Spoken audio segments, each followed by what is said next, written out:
Hello students, আমি সায়ন দাস। আচার্যর আজকের এই ক্লাসে তোমাদের সকলকে ওয়েলকাম। আমাদের আজকের এই ক্লাসে আমরা ম্যাথমেটিক্স ক্লাস 10-এর চ্যাপ্টার 22 অর্থাৎ পিথাগোরাসের উপপাদ্য অধ্যায়ের দ্বিতীয় ক্লাস তোমাদের জন্য নিয়ে এসেছি। আমাদের প্রথম ক্লাসে আমরা পিথাগোরাসের উপপাদ্য কি হয় সেটা শিখেছিলাম। আমাদের আজকের এই ক্লাসে আমরা পিথাগোরাসের উপপাদ্যের যে প্রমাণ সেটা আলোচনা করব।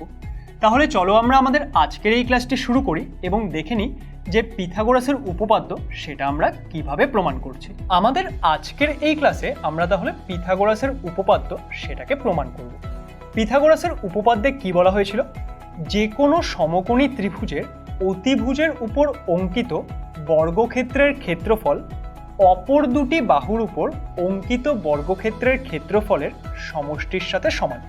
তাহলে এই বিষয়টি আমাদের প্রমাণ করতে হবে। কিভাবে করছি চলো দেখা যাক। আমাদের যদি উপপাদ্য প্রমাণ করতে হয় শুরুতেই আমাদের কি প্রয়োজন? শুরুতেই আমাদের একটি ছবি প্রয়োজন, তাই তো? যেটা কিনা আমাদের যেই বিষয়টি প্রমাণ করতে বলেছে সেই যে স্টেটমেন্ট সেখান থেকে আমরা আঁকবো। তাহলে আমরা ধরো একটি সমকোণী ত্রিভুজ এঁকে নিচ্ছি, কারণ এই ক্ষেত্রে আমাদের তো সেটাই প্রমাণ করতে হবে যে সমকোণী ত্রিভুজের যে অতিভুজ তার উপর অঙ্কিত বর্গক্ষেত্রের ক্ষেত্রফল সেটা বাকি দুটি বাহুর উপর অঙ্কিত বর্গক্ষেত্র তাদের ক্ষেত্রফলের সমষ্টির সাথে সমান, তাই তো? তাহলে আমাদের কি প্রয়োজন? একটি সমকোণী ত্রিভুজ প্রয়োজন। তাহলে এই ধরে নাও আমরা একটি সমকোণী ত্রিভুজ এঁকে নিচ্ছি। তাহলে এটা হলো একটি সমকোণী ত্রিভুজ এবং এই যে সমকোণী ত্রিভুজ তার নাম আমরা কি দিচ্ছি? তার নাম আমরা দিয়ে দিচ্ছি এবিসি। তাহলে এবিসি কি? এবিসি হলো একটি সমকোণী ত্রিভুজ এবং তার সমকোণ কোন বিন্দুতে? সেটা হলো এ বিন্দুতে 90 ডিগ্রি। ওকে, তাহলে আমাদের যে প্রথম পয়েন্ট সেটা চলো আমি এখানে লিখে দিচ্ছি। আমাদের যে কোনো উপপাদ্য প্রমাণ করার সময় আমাদের প্রথম পয়েন্ট কি হয়? সেটা হয় হলো প্রদত্ত, তাই তো? তাহলে আমরা প্রদত্ত সেই পয়েন্টের মধ্যে কি লিখছি?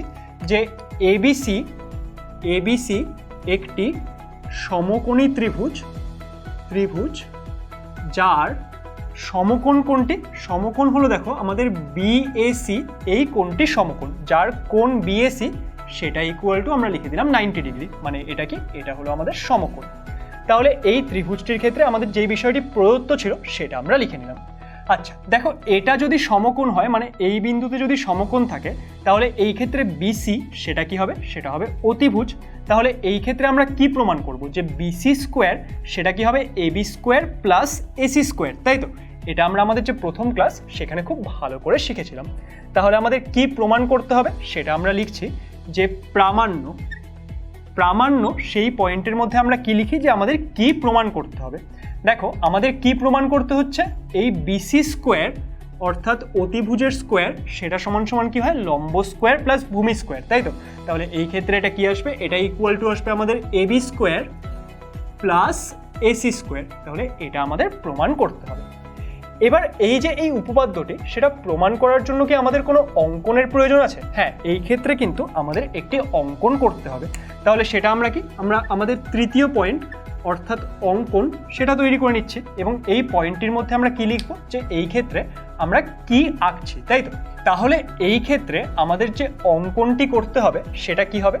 দেখো আমরা এই এ বিন্দু থেকে বিসি বাহুর ওপর একটি লম্ব অঙ্কন করছি, যেটা কি করছে? যেটা আমাদের এই বিসি বাহুকে ডি বিন্দুতে ছেদ করছে। তাহলে আমরা কি করলাম?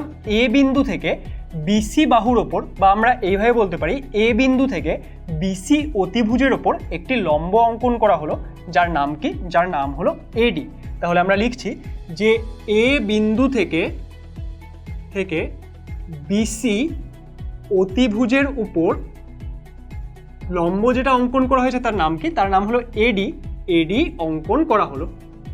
তাহলে আমরা কি করলাম? আমরা এ বিন্দু থেকে বিসি বাহুর ওপর এডি লম্ব অঙ্কন করলাম।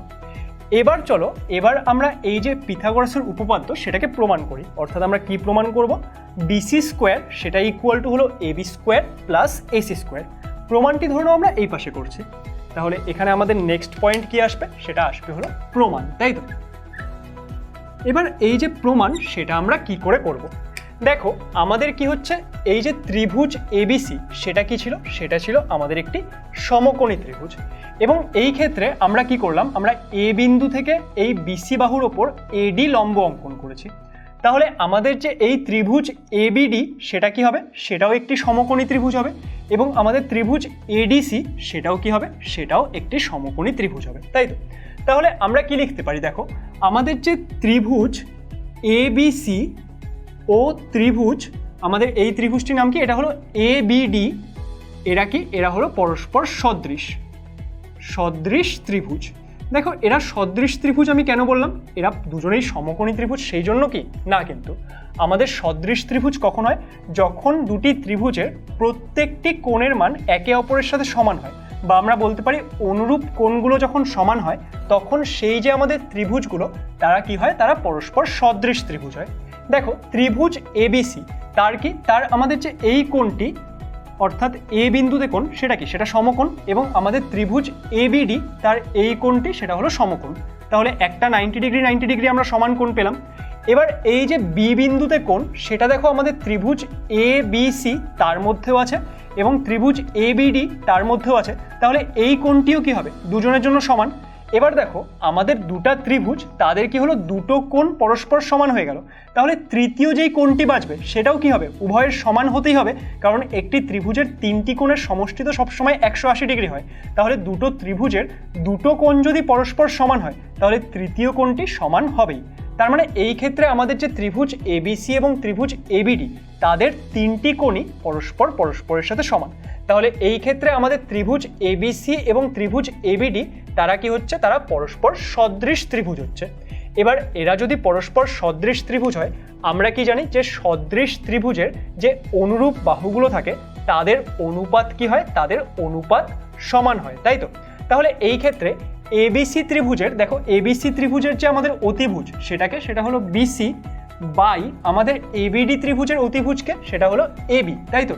তাহলে বিসি বাই এবি সেটা ইকুয়াল টু আমরা কি লিখতে পারি, আরও যে দুটো বাহু আছে তাদের আমরা অনুপাত নিচ্ছি। আমরা এই ক্ষেত্রে এবিসি ত্রিভুজের কোন বাহুটি নিচ্ছি, দেখো আমরা এবিসি ত্রিভুজের নিচ্ছি হলো এই এবি বাহুটি, তাহলে এবি বাই আমাদের এবিসি ত্রিভুজের যে এবি বাহু তার সাথে অনুরূপ এবিডি ত্রিভুজের বাহু কোনটা, সেটা হলো বিডি, তাই তো।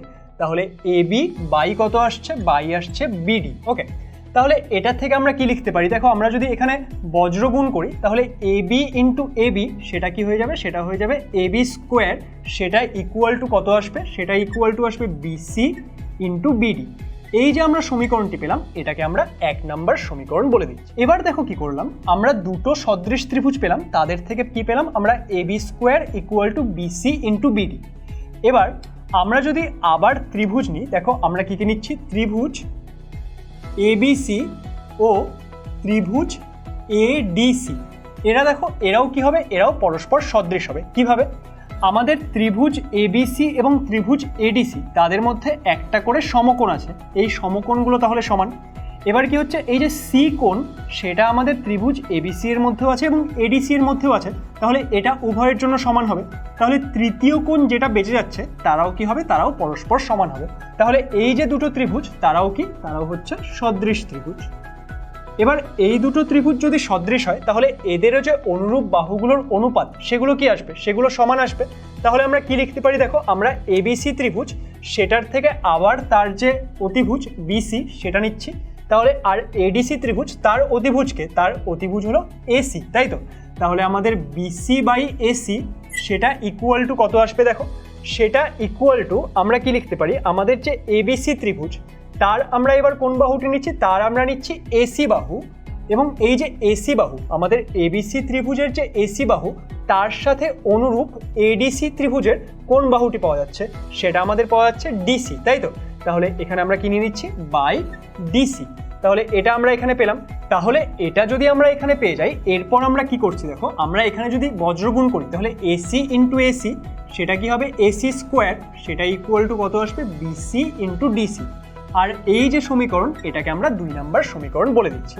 এবার দেখো তাহলে আমরা দুটো সমীকরণ পেলাম, কি কি, 1 নম্বর হলো আমাদের এবি স্কোয়ার সেটা equal to BC into B D, এবং আমাদের দ্বিতীয় সমীকরণ হলো এসি স্কোয়ার সেটা equal to BC into D C. এবার এই যে সমীকরণগুলো তাদের আমরা কি করছি, তাদের আমরা যোগ করে দিচ্ছি। তাহলে আমরা কি করছি, 1 + 2 করছি। 1 + 2 যদি করি তাহলে দেখো তাদের যে বাম পক্ষ এবং ডান পক্ষ উভয়ই যোগ হবে। এবার বাম পক্ষগুলো যোগ করলে কি আসবে, আসবে A B square plus AC square সেটা ইকুয়াল টু ডান পক্ষগুলো আমরা যোগ করব। তাহলে ডান পক্ষে কি আছে, B C into B D plus B C into D C, তাই তো। এটা আমরা পেলাম। এবার আমরা কি লিখতে পারি দেখো, আমরা লিখছি বা AB square plus AC square সেটা ইকুয়াল টু কত, এখানে কি, এখানে আমরা দুটার থেকে বিসি কমন নিতে পারবো, তাই তো? তাহলে বিসি যদি আমরা কমন নিয়ে নিই, এখানে কি থাকবে বিডি প্লাস ডিসি, তাই তো? এবার দেখো বিডি প্লাস ডিসি সেটা মানে কি, বিডি হলো এখান থেকে এতটা আর ডিসি হলো এখান থেকে এতটা, তাহলে বিডি প্লাস ডিসি সেটা মানে কি হয়ে যাবে, সেটা মানে আমাদের পুরো বিসি হয়ে যাবে। তাহলে এই বিডি প্লাস ডিসি তার জায়গায় আমরা কি লিখতে পারি, বিসি। তাহলে এখানে আমাদের কি আসছে, আমাদের আসছে বা AB square plus AC square সেটা equal to BC into BC. তাহলে আমরা কি লিখবো, সুতরাং আমাদের AB square plus AC square সেটা equal to BC into BC মানে কি, সেটা হচ্ছে বিসির স্কোয়ার, তাই তো? তাহলে এই ক্ষেত্রে দেখো আমাদের কি প্রমাণ করার প্রয়োজন ছিল, যে বিসি স্কোয়ার সেটা equal to A B square plus AC square.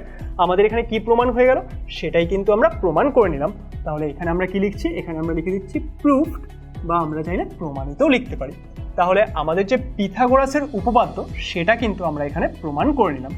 আশা করছি এই প্রমাণটি তোমরা বুঝতে পেরেছো।